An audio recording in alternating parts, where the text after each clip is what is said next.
Hello, and welcome once again to Edgy Catholic Storytime. My name is Joseph Cillo Jr. I'm the writer of Edgy Catholic Fiction. I've written a thriller, When the Wood is Dry, an edgy Catholic thriller. My comic book and graphic novel, Blind Prophet, exciting supernatural story, and my Christmas novel, Merry Friggin Christmas, a Christmas gift for atheists, an edgy Christmas comedy. Comes in a naughty edition and the standard edition. And we will be reading today from the naughty edition again. We've been reading through our book, and we've gotten up to chapter 6, which is Resurrection. Now, I like to give a little extra information when I'm doing these little talks. So, to give you a little background, Carlton had this habit of taking a Vicodin with a glass of wine before he would perform. Now, that is exactly the routine that I heard George Carlin mention in an interview that he did. And, well, I don't know if you knew it or not, but George Carlin ended up having a bit of a drug problem later in his life, and I don't know, I found that some of his comedy wasn't quite so funny after a while either. But in any case, that's where I pinched that idea from, because his routine is kind of like George Carlin's in a way. It's kind of a highbrow, critique of religion inside of Carlton's routine. Okay? So anyway, we are going to get going again here on Storytime, Edgy Catholic Storytime, and we are going to read Chapter 6, Resurrection. I opened my eyes and gathered in the surroundings. I blinked a couple times, my eyes adjusting to the light. People in green gowns and matching green caps hovered over me.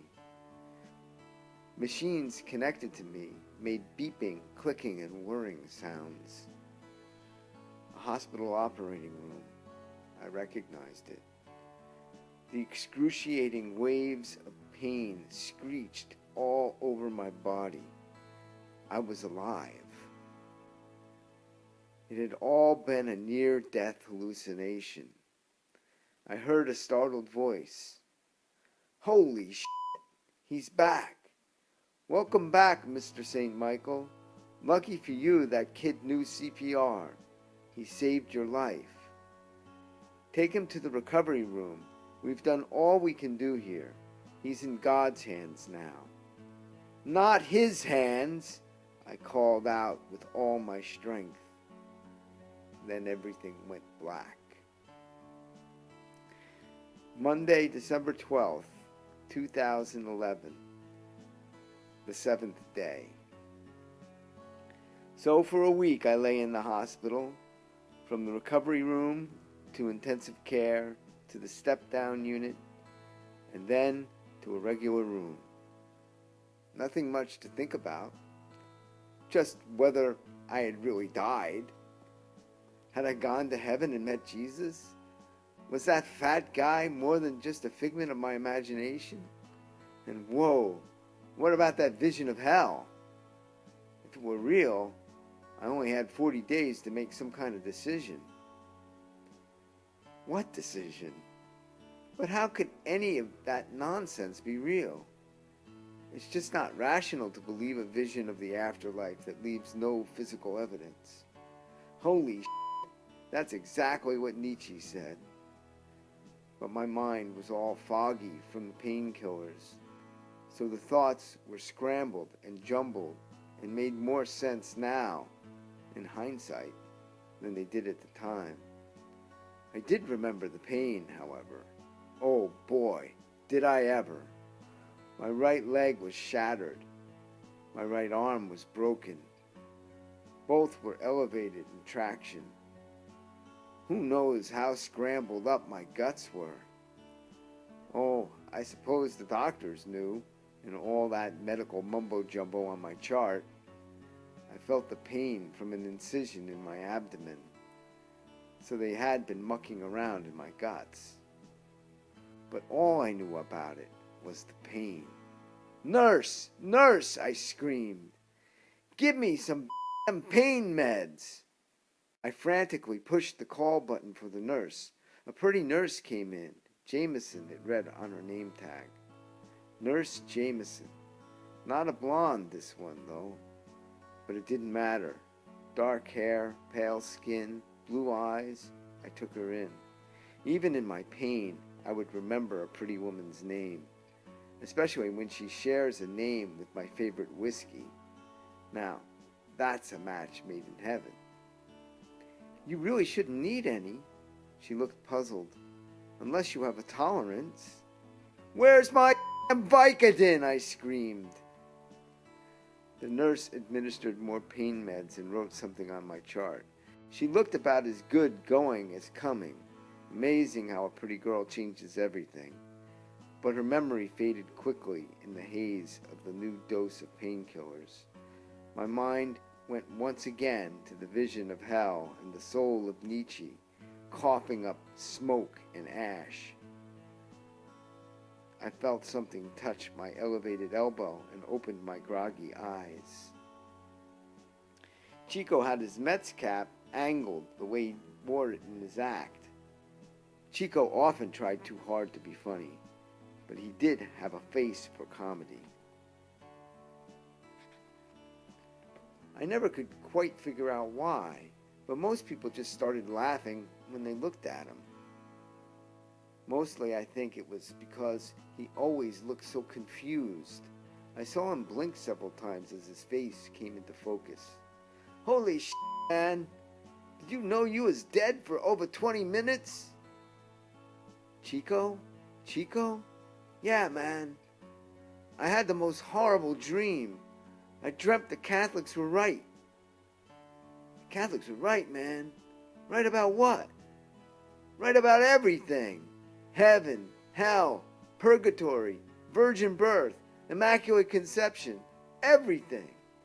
The grogginess receded as I blinked and focused on details of my nightmare. The Catholics were right? My father was right? Now that's a nightmare. I felt my body shiver. Whoa, man. Maybe I should have paid more attention in Sunday school. There was that look of confusion that made most people laugh, but I was in no mood for that brand of comedy. I dreamt that God ran me over with a truck. He did, man.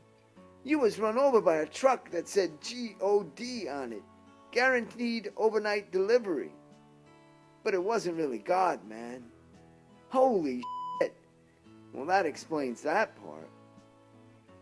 I looked up at the TV my roommate was watching. That fat Chesterton was on the tube. How could that be? The same three-piece suit, carrying a cane, with the same bushy mustache and unkempt hair. He spouted some boring nonsense about religion in a pedantic British drawl. Holy shit, that's him. That's who, man? Chesterton. He's on TV. My roommate, an older guy, had his broken leg up in traction as well. I'm sorry, my son. The old dude waved the remote. It's just EWTN, the Eternal Word Television Network. I'll turn it off if it bothers you. No, leave it on. Chesterton, man. Who's Chesterton? Chico raised his eyebrows. Evidently, he's the funniest soul in heaven. You don't seem too funny, man. That's what he said. That's what who said, man? Jesus. He said that really good comics don't get in. Get in where, man? Heaven. Apparently only squares get in. Well, that guy seems pretty square, all right. Yeah, how can somebody so round be so square? Hey, that's a great put down, man. I'll have to remember that one in case I get any fat hecklers.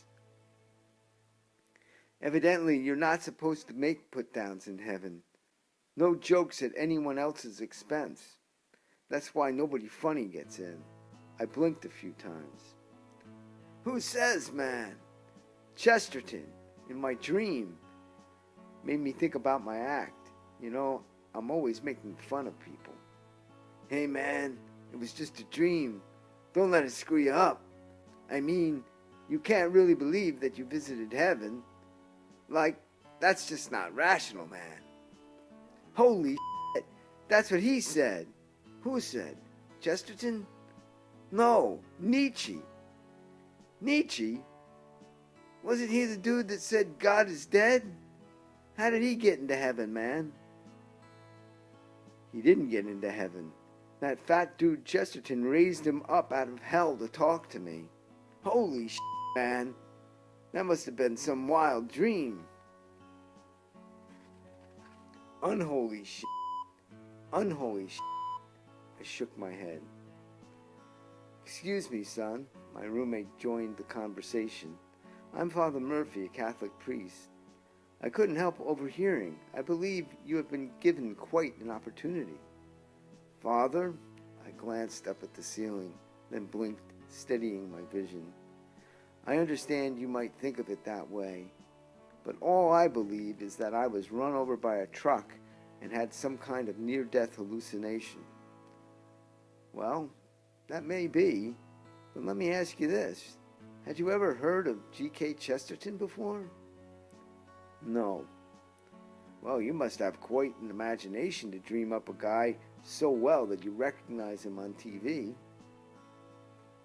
Now, when a priest says something like that, well, it just me off. I don't know why. Yes, Father. I made no effort to disguise my irritation. I do have quite an imagination, but I did not recognize him on TV. I mistook an actor on TV for him. Now, will you please change the channel?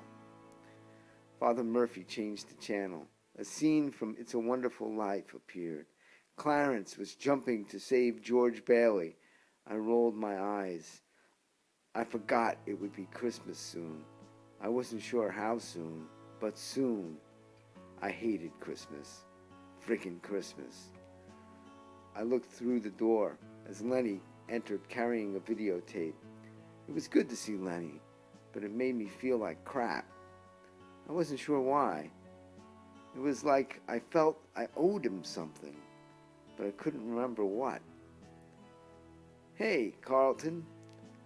You look better and better every day. Yes, Lenny, it really is a wonderful life.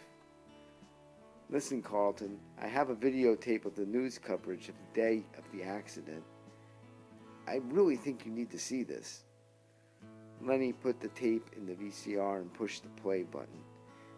You taped the news coverage of my near-death accident? How thoughtful of you. I was taping your interview on the City Today, wise guy. Remember, that's where you were heading? As the videotape began, I really regretted missing that interview. The host of the City Today, Morgan Shaughnessy, was a babe. Redheads. There was something about hot chicks with red hair. Okay, Lenny, so next time a redhead. Man, it would have been cool chatting up that chick. But Lenny was immune to the whole hot chick thing. So there must be something important he wanted me to see.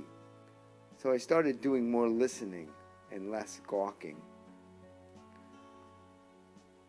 Well, we were supposed to have irreverent comedian Carlton St. Michael on this morning, but we've just gotten word that he was in an auto accident in Jersey City while on the way to the studio.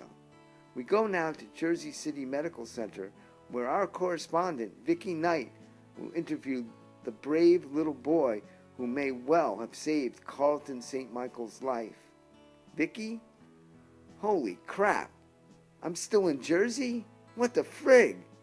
I was so disoriented by the accident and pain meds, I never figured out more than I was in the hospital. I knew they must have hospitals in New Jersey, but I was quite sure I never wanted to be in one. Lenny laughed. Yeah, Carlton, you're still in Jersey. You chased that drunk blonde across the river. Just keep watching. The reporter, Vicky Knight, a tall, attractive blonde, held the microphone and smoothly delivered her story. The kid who hit me in the head with the soccer ball stood next to her outside the emergency room of the hospital. Yes, Morgan, I have here little David King, 11 years old, 6th grader at St. Nicholas Catholic School in Jersey City. David, will you tell us what happened this morning? The kid looked up at her and answered. We were playing soccer and the ball got kicked over the fence, so I ran through the gate and grabbed the ball out of the street and threw it back over the fence. And I was just about to run back through the gate when I heard the tires squealing, so I turned around and I see the guy hit by the truck. I ran to him to see if I could help. Nobody seemed to know what to do. I just got my merit badge in first aid, so I started to do stuff. Stuff? What kind of stuff? The reporter moved the microphone back toward the kid. Well, I saw his leg was bleeding badly, so I used my belt for a tourniquet. I saw his arm was broken, but there wasn't anything to do about that. Then it looked like he was going into shock, so I put my jacket over him to keep him warm. I tried to get a pulse on his neck, but there wasn't one, so I started CPR. I did that for a while until the ambulance came. And did you do anything else once the ambulance came? Oh yeah, I put my rosary beads in his pocket and asked the Blessed Mother and St. Luke to pray for him and make him well. Well, there you have it, a hero indeed. As for Carlton St. Michael, our prayers are with him, as are the prayers of St. Mary and St. Luke. Back to you, Morgan. Carlton used the remote to shut the TV off. That's all I need. Dead people praying for me. There's more I think you should see. Lenny moved to push the button on the TV manually. Sorry, Lenny. I just don't think I can bear the smarmy emoting that will inevitably follow. Carlton, when they pray for you, it's their way of wishing you well. They're not trying to provoke a theological debate. I mean, they're certainly not trying to insult you. Listen, I grew up with these people. They're all superstitious fools. Imagine the presumption of this kid shoving rosary beads in my pocket and asking saints to pray for me. Dude, you gotta chill out, Chico chimed in. The kid saved your life. I liked Chico better when he looked confused. Yes, I'm grateful that he saved my life. Just keep God and prayers out of it. I glanced over at the priest in the other bed. He had his face buried behind a newspaper, but I imagined he smiled smugly and it me off. Carlton, you were run over by a truck that said G-O-D on it, and the kid is on the news praying for you. You were dead for over 20 minutes. Lenny, I know where you're going with this. I was run over by a guaranteed overnight delivery truck and revived by a kid who knows CPR. Prayer didn't have anything to do with it. I'm your manager, Carlton, and as your manager, I'm asking you to think about your act and about this accident. Can you continue to go on stage and rant about how the Catholic religion doesn't make any sense? You're my manager, not my priest, for God's sake. You worry about making me rich and famous and let me worry about my material and my soul. I glanced again at the priest. He had put his newspaper down, perked to attention, his ears like those of a service dog noting some potential hazard when I mentioned my soul. Perhaps he would come slobbering over like a St. Bernard with a cask of brandy around his neck. I could use a drink. but I had no need of dogs or saints. Perhaps he thought the hound of heaven from that old poem my father used to read would come sniffing me out like a bloodhound. What else would a priest spend his time fantasizing about? He certainly would not fantasize what I fantasized about. At least, I hope not. But then again, why would I give a crap? I'm talking business, not religion. Here comes the Lenny finger wagging, like he's chastising his dummy. Group-based mockery can get you a quick audience, but it's a dark audience, and things can quickly turn, and then you're done. Remember Vinny the Date Man?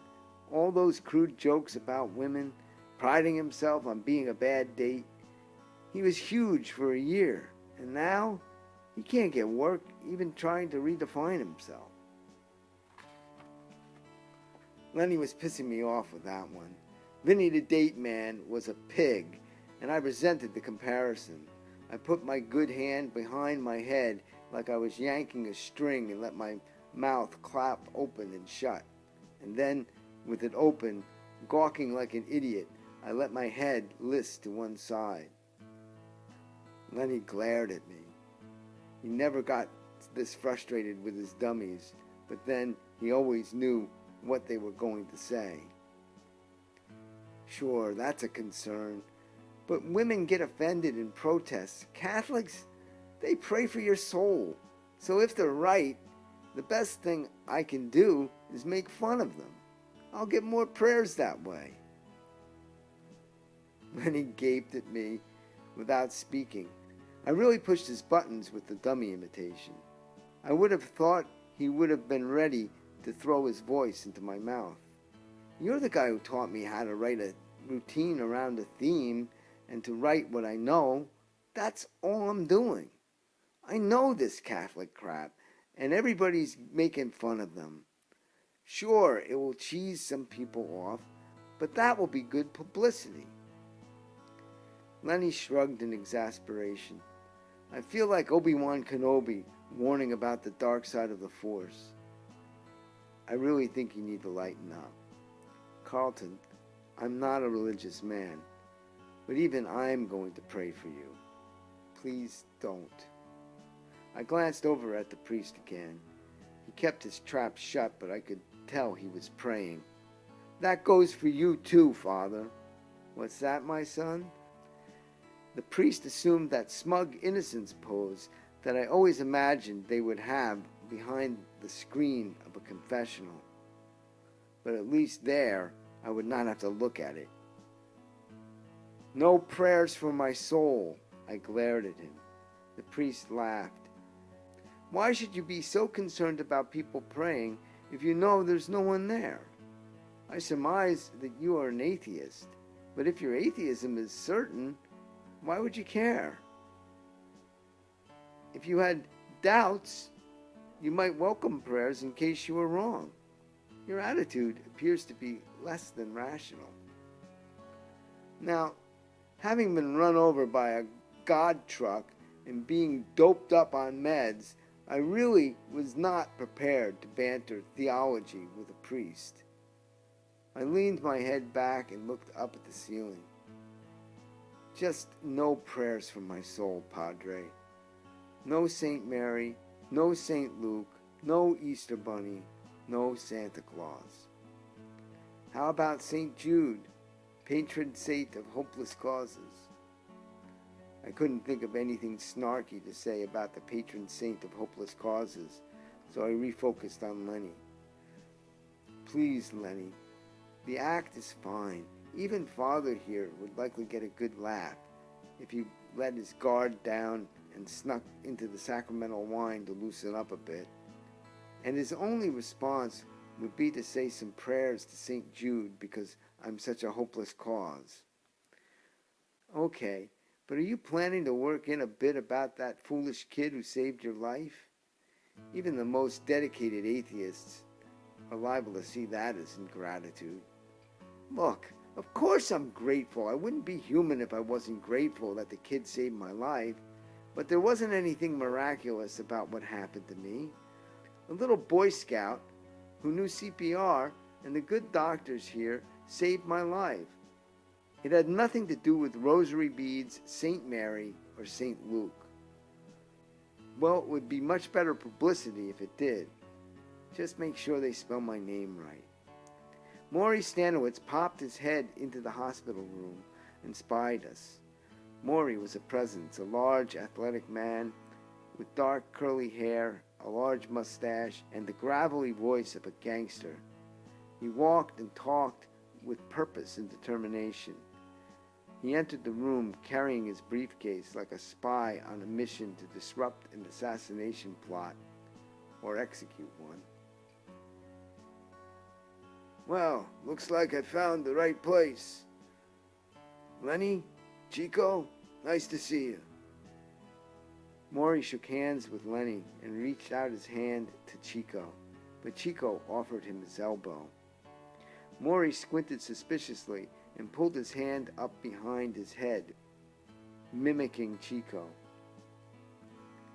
Chico awkwardly touched his elbow with his own. After shaking Maury's hand, Lenny wiped his hand on his shirt. Hi, Maury, I said. Chico's a germaphobe. He doesn't shake hands. Oh, guess that explains it. Surprised to find a germaphobe in a hospital. No place to find more germs than in a hospital. Chico turned white with fear. Sorry, man. Gotta go. Chico hurried out the door. Now look what you've done, Lenny said, shaking his head in dismay. I had him up for a part in a sitcom playing a hospital orderly. No way he's doing that now. Well, that's the problem with managing undeveloped talent. That's why I specialized in mature acts. More like specialize in stealing clients. What are you doing here anyway? Do you make a habit of skulking around hospitals looking to steal clients while they're too doped up to know what's going on? Carlton, you haven't told Lenny yet? Told me what? What's going on here? Jesus, Lenny, I was going to tell you after the Today Show interview. Holy shit, I forgot all about it. I signed a contract with Maury. Now I knew why I felt so sick seeing Lenny. I forgot that I had totally screwed him. You signed a contract with Maury? What do you mean you signed a contract with Maury? When did this happen? Well, it hasn't happened yet. Maury laid his briefcase on the hospital serving table. That's why I'm here. We completed our negotiations and Carlton was going to come to my office and sign the contract after the Today Show interview. Papers are all drawn up. Maury opened his briefcase and took out a contract. Lenny glared at me. I felt like a rat. How could you do this to me? After all I've done to get you this far, on the verge of hitting it big, you're dumping me? Oh, Lenny, don't take it that way. It's just good business. Maury has the contacts and the influence to get me to the top. I appreciate all you've done for me. You're a dear friend to me. But you just don't have the juice to take me to the top. I can't believe this. Oh, don't be like that. I need someone who is ruthless. Someone who will pull out all the stops to get me the best deals. Frankly, Lenny, you're too nice a guy for that. Too nice a guy? You think about that sometime when things get tough and you get shoveled to the bottom of his pile. Remember Vinny the Date Man?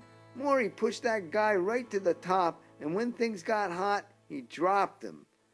And on the way down, all the established comics in his stable mocked him right out of the business. Is that really the kind of representation you want? That ruthlessness you want can go both ways, Carlton.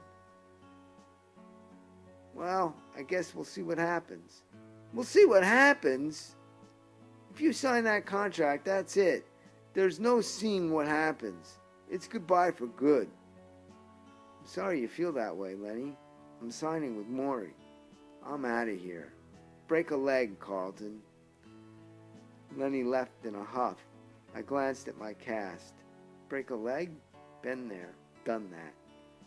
Maury's expression reflected about as much empathy as the brute was capable of. On Vinny the date man. His 15 minutes of fame were up. He made all our other acts uncomfortable.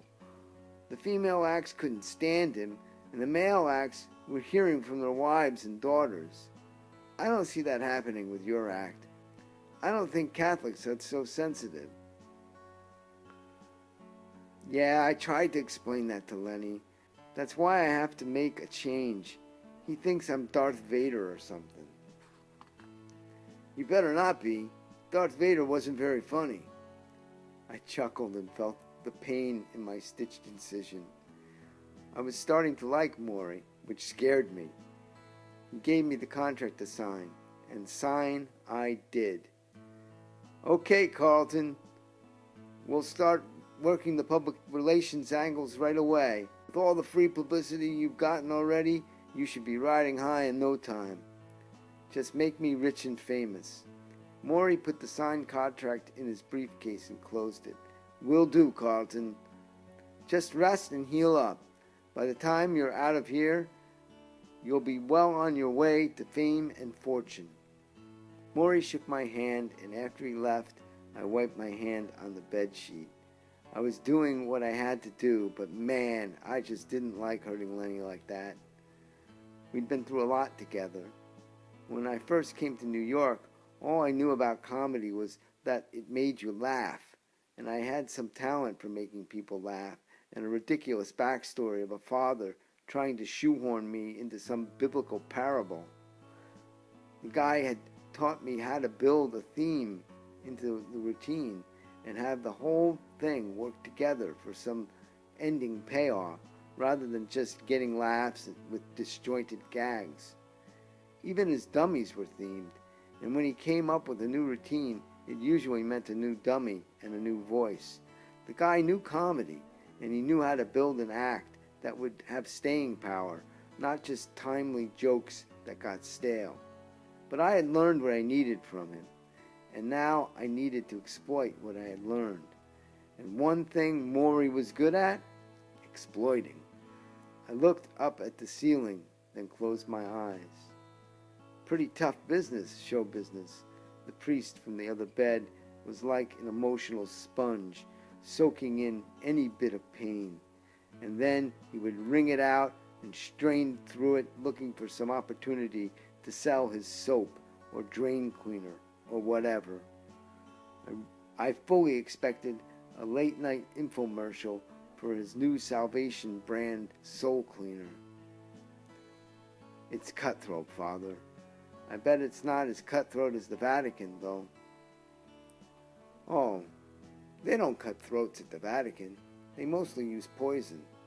Less of a mess that way. I glanced over at the priest. He grinned like a dog who had just peed on my leg. He was obviously another New Yorker with a sense of humor trapped in New Jersey. New Jersey comedy was all about baseball bats and brutal murders. They didn't use poison jokes in Jersey. I know it sounds crazy, but it's just a sense you get when you're around comedy in the tri-state area. I was confident enough in my assessment to go with it. What the heck are you doing in Jersey anyway? Father Murphy laughed. Stationed here for my time in purgatory. Likely not much different from you. Oh no, Father, I'm not stationed anywhere, and I don't believe in purgatory. I was caught dead in Jersey. Now that I'm resurrected, I just need to cross over or go under that friggin' river, and I'm back in my city, and no stinking drunk blonde will ever lure me back here again. Next time, maybe a redhead? Could the priest have known that was an old Lenny joke, one from his gig on The Tonight Show, back when Carson ruled the late night? That's an old joke, Father, and not exactly one I would expect from a priest. I wasn't always a priest. A couple of doctors walked into the room. I took a deep breath and turned my head to face them. The two of them wore those green pajamas doctors wear when they operate on people. I was relieved to see they weren't wearing those dopey hats they wear when they operate. One was taller than the other, but they both had grins that made them look more like soap opera doctors on a break than real doctors dealing with real illnesses. I wondered for a moment if they were prescribing themselves medication. "Carlton," the shorter doctor greeted me. "I'm Dr. Stein, and this is Dr. Santangelo. We met you briefly in the emergency operating room. Well, how is our miracle man today?" "Miracle man? Why would you call me that? You were dead for over 20 minutes, Dr. Santangelo gushed. "And look, you don't seem to have any neurological problems. My line of work, that's a miracle." "Now, come, doctor. Don't be so humble. Isn't it more a testament to your good work?" Dr. Santangelo looked over at Dr. Stein. "Mr. St. Michael, Dr. Santangelo and I have discussed your case. We have never seen anyone recover so completely from the state you were in when you arrived. Between us, we have over 50 years of medical experience working on trauma cases. Medically speaking, we cannot fully explain why you are alive." "Yes," Dr. Santangelo added. "You were gone, Mr. St. Michael. I thought there was no way to get you back, but we had to try. That kid worked so hard to keep you. He came with you in the hospital and kept praying for you. We just couldn't give up. If it wasn't for that kid, you wouldn't be here. We would have given up and declared you dead." Dr. Stein had stopped smiling and shook his head. "Are you sure it wasn't because of the Virgin Mary and St. Luke?" I replied sarcastically. Dr. Santangelo glanced at Dr. Stein, then back at me. "Who can say? All we know is that you were gone. I was about to record the time of death, and then you were back." "Yes," Dr. Santangelo said. "You came all the way back and were conscious for a moment. I said that you were in God's hands now. And I said, not his hands." Dr. Santangelo and Dr. Stein looked at each other in astonishment. "Come on now," I said. "You're men of science, aren't you?" "As men of science," Dr. Stein said, "perhaps we are best able to know a miracle when we see one." "I can see we are upsetting you," Dr. Santangelo nodded as he began to turn toward the door. "We'll come back later and examine you." The two doctors walked slowly out of the room, shaking their heads. Jesus Christ, even my damn doctors are religious fanatics. Father Murphy had been silently taking it all in. You don't have to be a religious fanatic to believe in miracles. "Was I talking to you, Father?" "I'm sorry, I thought you were. Who were you talking to? Jesus Christ?" I looked about. The priest and I were the only ones left in the room. "I suppose I was talking to myself, or Jesus Christ. It's really the same thing, isn't it?" "No, my son. It's not the same thing at all. Father, I'm really not in the mood. Please just leave me alone." I looked back up at the ceiling. "Mr. St. Michael?" I heard this high-pitched voice say, but I took no notice of her, annoyed to have yet another interruption of my ceiling watching. "What is it now?" "Hi, Mr. St. Michael. My name is Sharon Stewart. I'm a social worker assigned to the hospital." I rolled my eyes and looked over to see an attractive young woman glancing down at her clipboard. She was another cute blonde, dressed in a white nurse's dress, which highlighted her long, smooth legs. I was beginning to wonder if this was indeed a soap opera set. beautiful women, goofball doctors talking miracles, screwball priests for a roommate, and that ridiculous drama with Maury and Lenny. Maybe one of the beautiful women would pull the divider for privacy and jump into bed with me, with the priest over there trying to sneak a peek. We were all set for a full-on soap opera scene, and I was ready. Bring on the blonde. I took a look up into that bright-eyed cherub face, surrounded by her wavy blonde hair, and all my troubles just seemed to lighten up. Amazing how that happens. Yes, Sharon, how nice to meet you. Mr. St. Michael, the nurses reported that you may have an addiction to painkillers and has recommended counseling. Well, I guess that puts a damper on my soap opera expectations. Not likely we'll get a sneak peek for the priest if we're talking addiction. I rolled my eyes. Oh boy, here we go again with the giving your life over to a higher power crap. Oh, so have you already been in rehab? No. But I know all about it. I don't believe in any higher power, though. Well, that's okay. The program is voluntary. It's just a recommendation. We also have counseling available that doesn't involve a 12-step program. Oh? I thought the 12-step program was the only way. Well, it's the way that seems to work best, but there are other methods. Okay, I'm always interested in new methods. What would it involve? That was a complete lie. I didn't care a whit about new methods of treating substance abuse, but I cared a good deal about talking with pretty blondes. It didn't matter much what the subject was, except maybe if it involved talking about a higher power. You could have one-on-one counseling with a psychiatrist to try to understand why you feel it necessary to self-medicate. The idea is if you remove the underlying pain, they can convince you that you don't need drugs anymore. Oh, how does a psychiatrist get an understanding of the underlying pain? He will talk to you about your experiences and perhaps interpret your dreams. Interpret my dreams, huh? That might be interesting. So would you like me to make an appointment for you? Sure, but I'd really like to make an appointment with you. An appointment with me? Sharon looked confused. She shook her head a bit to clear the hair from her eyes. Sure, maybe for dinner sometime. I'm sorry, Mr. St. Michael. I don't date patients. I won't always be a patient.